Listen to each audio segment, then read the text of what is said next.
कहाँ गएर आएका हुन् यिनीहरू आज खै कताको यात्रा हो हामी सिमसार गएर आएको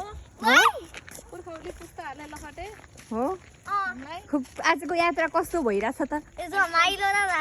रमाइलो राम्रो नि भएछ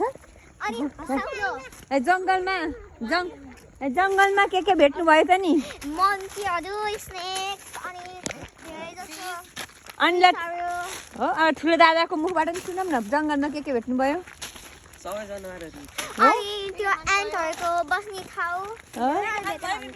डर लाग्यो कि नै त विप्रसले भन तिम्रो कुरा अब के खायौ धेरै चीज खायौं हो हो आज चाहिँ मजा छ है रमाइलो छ आजको दिन यहाँ यो कमिलाको घर पनि हामीले यहाँ देखिरहेछौँ यो लास्टै राम्रो हुँदो रहेछ कमिलाको घर हामीले